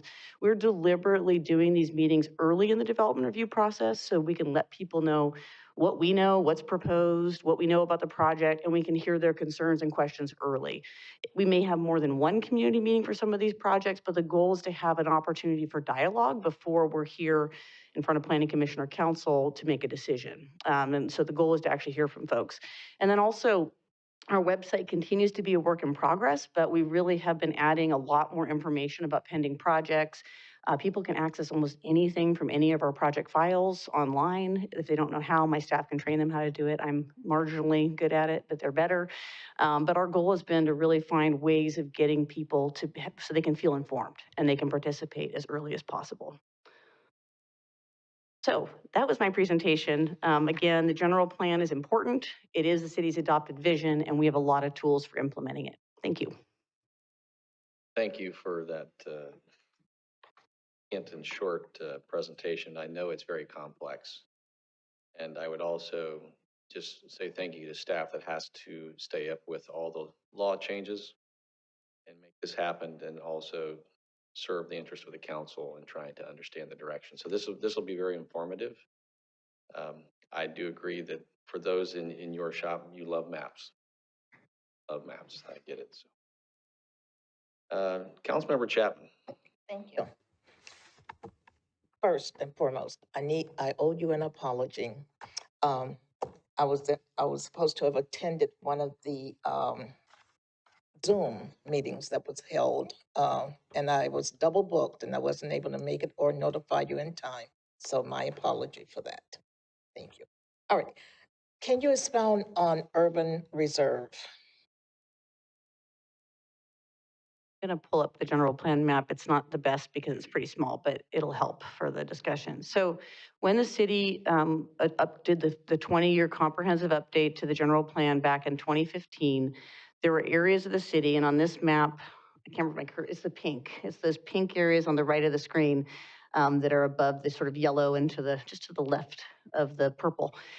These are areas that were not planned for development in 2015. They were set aside as future development areas. So the pink areas along Leisure Town Road, generally south of the rural community, Lock Padden, that's all land that our general plan says could be unlocked for residential development, but only if that land is necessary to serve our 20-year build out. So the urban reserve is something that staff is currently studying. We did an initial report of the land we have for development, the pipeline projects. We did some development outreach, came to council, did more outreach, and that report is going to be presented to the Planning Commission in the next couple of months. Fundamentally, the council will decide based on land availability and land and residential demand, whether or not we want to plan these lands for housing now, or whether or not we want to wait till later, but they are identified as future housing areas. All right. That was my only question. There may be more questions, but for now, I'm going to open it up to public comment.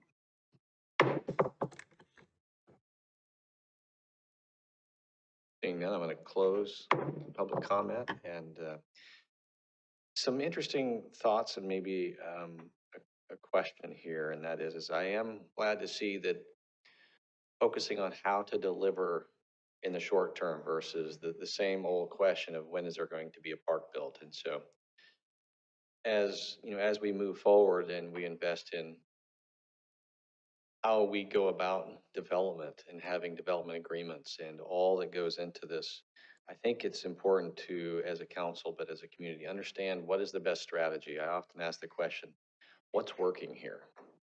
Then if you could get a group together and have a robust discussion from people who do business here, but maybe do business elsewhere, to say, what do you like about the experience here?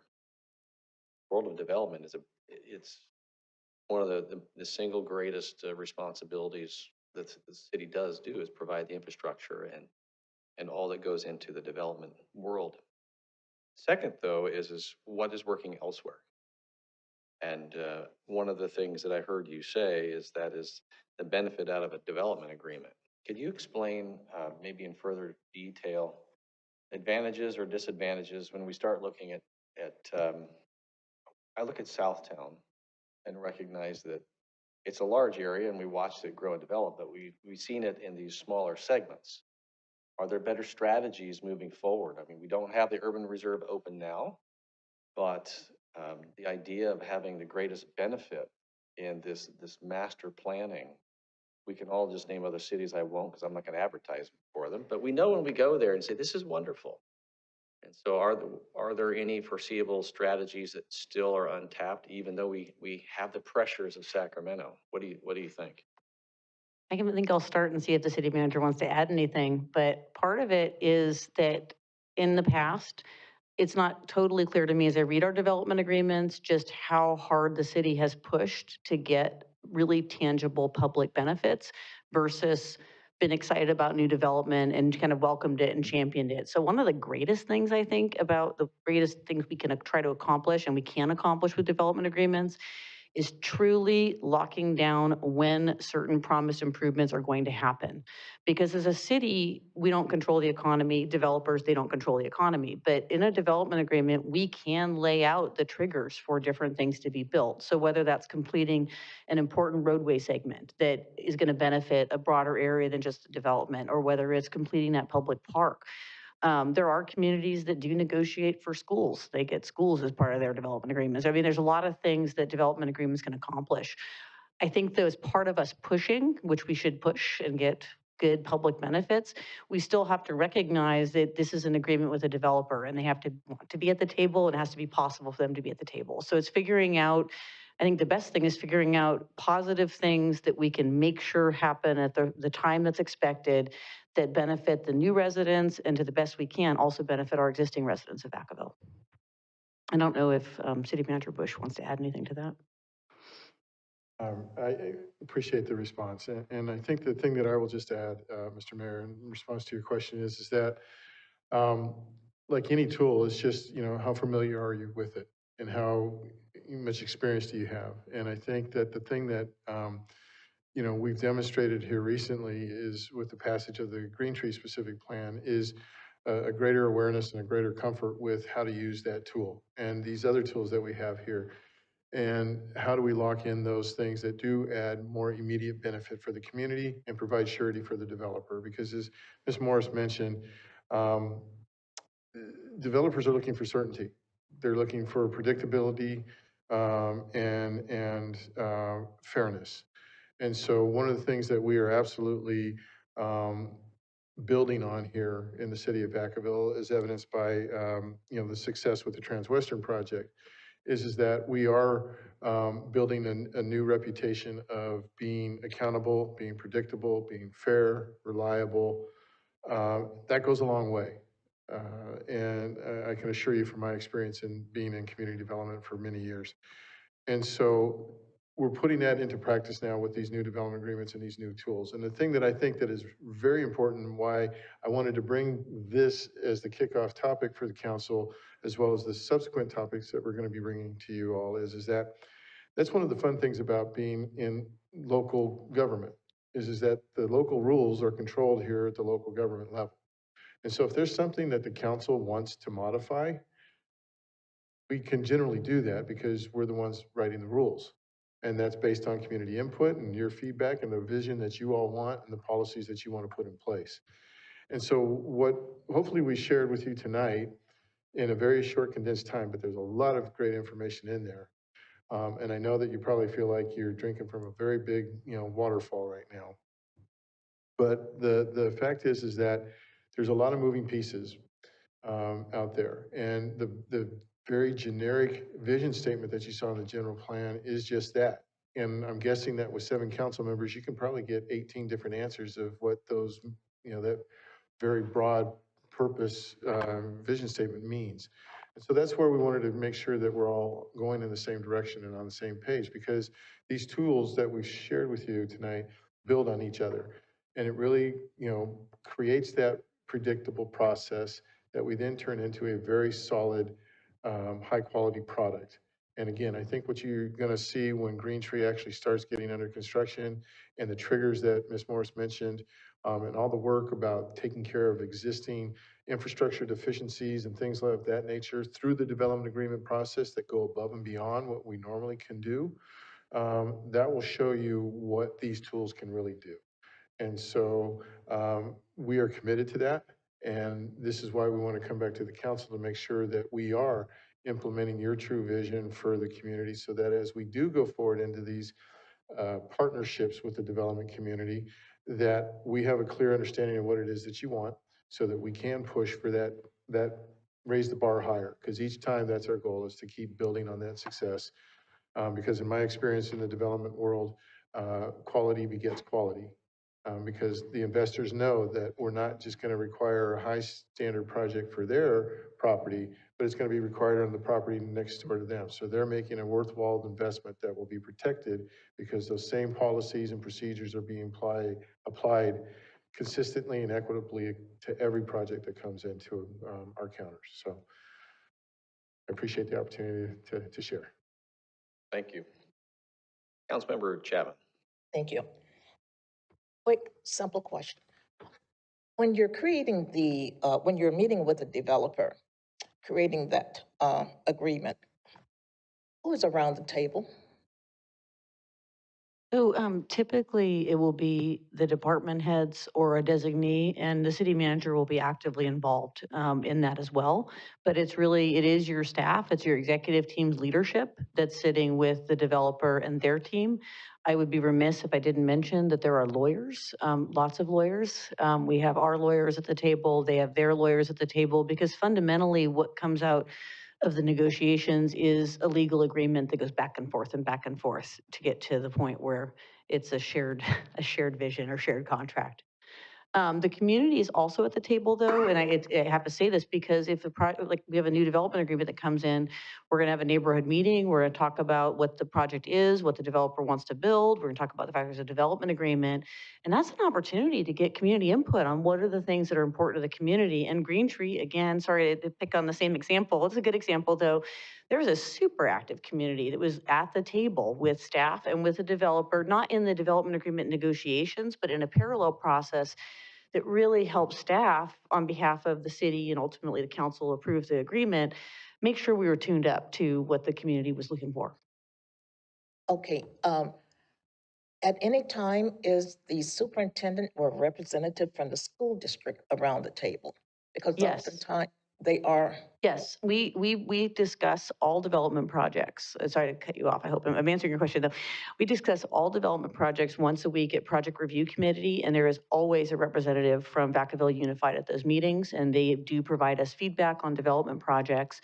And then in the case of specifically the North Village development, which will be coming back to council, they've been involved in all kinds of discussions with us about the agreement, the development agreement between the city and the developer, but they have their own agreement, and they've been a partner in making sure that we understand where they're coming from and they understand where we're coming from.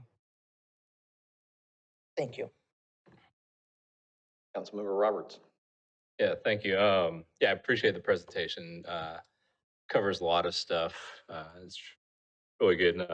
Was it last year, 2 years ago, where I had attended the Planning Commissioners Conference with you? I found that very, very informative. Actually, more useful than probably the new mayors and council members academy, because land use is kind of my gray area. Some other stuff I was familiar with just from working around government, but yeah, this is still probably the area that I know least about, just because the depth of knowledge that goes into each of those subjects. So I really appreciate these updates. And appreciate what you talked about the development agreements, because I know I was fairly critical. You guys are in Southtown, because one of the big things is like, why did the development agreement expire? And then most of the council had no idea that it really expired. So I think the annual review and regular updates would be useful, so we're not caught off guard by constituents saying, why did you guys let this expire?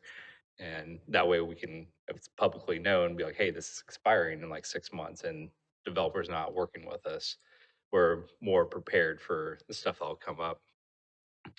Kind of on these topics, I think one thing that'd be useful, I know I'd find it useful myself, is because I don't know what I don't know. You're probably familiar with ILG that provides all learning stuff. If there's any information or specific articles, resources that you know of that you think would be very useful for us to know, because I can dive through there all day on the thousands of articles and reports that they have and have no idea what's the most useful to me and could get lost in it. So you being the subject matter expert, I think it'd be very useful. Be like, hey, read these like 5 things. It'll give you a good overview on the topics we discussed or was presented during the council meeting. Happy to do that. We're also working on bringing some more land use training to Solano County in partnership with our other county partners as part of our contract with Placeworks. So there's some more localized training coming in addition to, I'm happy to send the council materials about planning matters. Thank you, appreciate it. I don't see any other lights. I'll just close this by saying that I do appreciate my personal opportunity to sit in on some meetings and interactions. And what I've learned is that part of the responsibility with staff in working through any change is the process of educating and informing what the differences are and bringing the developers and those stakeholders along. You said it, but to be client-centric from the get-go. So the outcomes are far more achievable with fewer and fewer unmet expectations. I think that's the goal, is to have the development world pleased to work with Vacaville. At the same time, we can hold to the council's vision and direction and do so in a way that is both responsible, but also gets the community the best future that we can possibly get when it comes to land use. With that, I just want to say thank you for the presentation. I'm sure there'll be more to come as we continue to learn, so I appreciate that. Next on the agenda is item 10, reports of the city manager. Thank you, Mr. Mayor, members of the council. I just have one quick item, and I hope my team's going to pull it up here on the board. It's just a simple reminder about our community cleanup event this weekend on Saturday, April 15th. We're in search of some additional volunteers for that particular event. There is information on the website, since we don't have it up here, but it's, I think, our fifth or sixth event that we've done in just 2.5 years. It's all about going out into the community and helping make a difference in there. And so if you're interested in volunteering, we'll be out in District 6 on Needham. And again, thanks to all the staff that's been working very hard on that to bring that out to our community and to those volunteers that will be out there with us on Saturday. With that, we'll move on to item 11, reports of the city council. Councilmember Roberts. Yeah, thank you. Not to conflict with the city manager's event, it's also Earth Day this weekend, I believe, Saturday.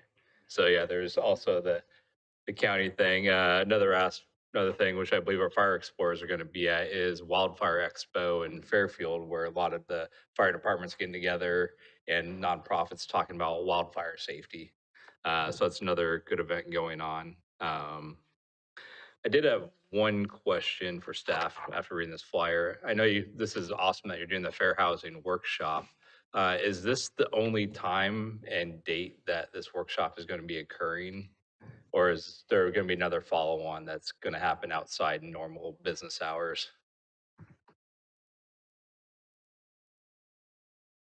Yeah, so at this time, that's the only fair housing workshop we had planned for the year. Just based on staffing and the amount of time it takes to gather the presenters and do the outreach. We can look at doing it more frequently and at different hours in the future, for sure. I mean, one thing, it's not just your department, but other things like Parks and Rec every once in a while is, the people that I think would be able to utilize this the most, this is during their work time. And so asking them to take time off from their, like I mentioned earlier, their paid job to attend this. Whereas I think the demographic you're looking for hosting outside normal business hours, either in the evening or a weekend, it would benefit the community a lot more to do it in those types of hours. I appreciate the feedback. I would mention in the past, we've only invited landlords. So this year it's kind of new for us. And during the workday, they go to workshops and are able to, get away because they're the owners of the properties. So this is the first year we've incorporated tenants. So we'll definitely keep the time of the workshop or maybe do a couple in the future for sure. Yeah, I do think it's awesome and very much needed. I just think, to reach most people, do one during the business day because some people have different days off or different hours of work. So I think, one in the morning, but also either one in an evening or a weekend, you can reach more amount of people where this would be useful. Because I know especially like tenant laws and rent delinquency are big issues right now coming out of COVID and people changing jobs. So definitely fully support this. I hope a lot of people attend. I just think having an alternate one at different set time to reach other people would be very useful for the community. Thank you. Councilmember Silva. Thank you. Just a quick announcement to the public. Anybody who's has a small business or interested in creating a small business or had a small business and wants to keep me and council informed, have a listening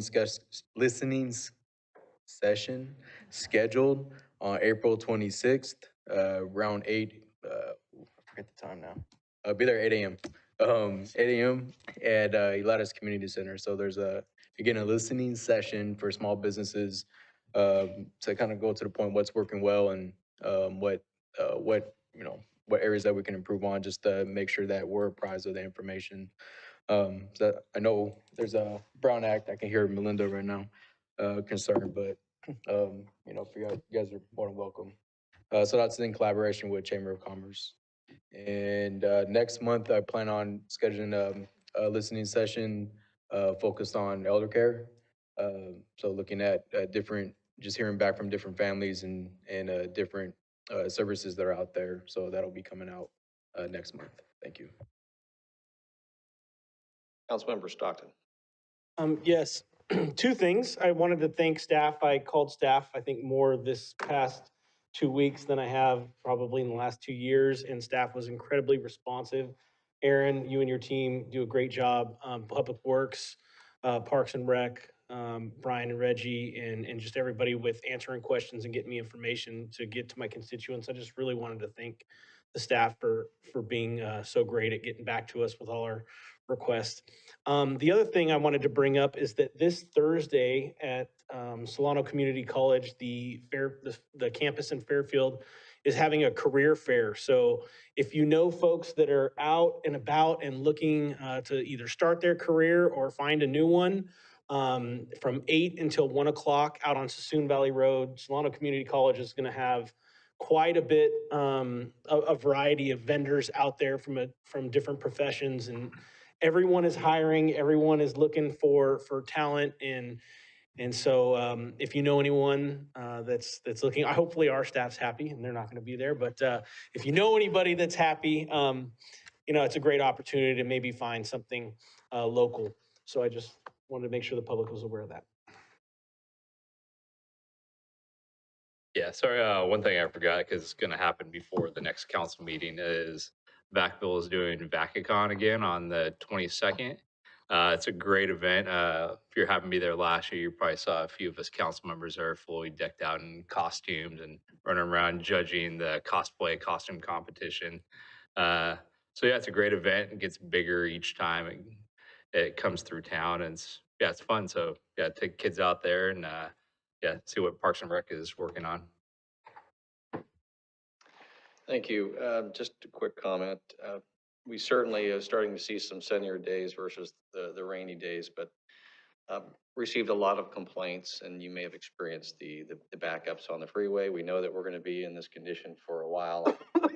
Speaking with the Solano Transportation Authority, they're going to be putting up some signage throughout the project, trying to inform the drivers that are coming through what to expect, because this unmet expectation is going to last for a while. But one of the projects that they started working on is trying to do some of the restriping.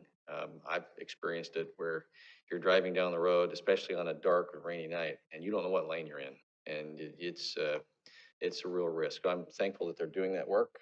Both myself and the mayor from Fairfield kind of pressed them to do something for safety. Those are things that we have to be careful with, because all too often, even our first responders, police and fire, are responding to the freeway to some really difficult situations, and safety is important. So just to comment on that. And then lastly, not for any action tonight, but I've been thinking about some of the discussions we've had here on the council, and even what was in some of the staff report that we didn't really even talk about, but it was on the slide, and that is looking strategically within our community for whether it's the school systems or businesses, and look for things that really can be an advantage to us as a city, we've experienced over the years having shared use agreements.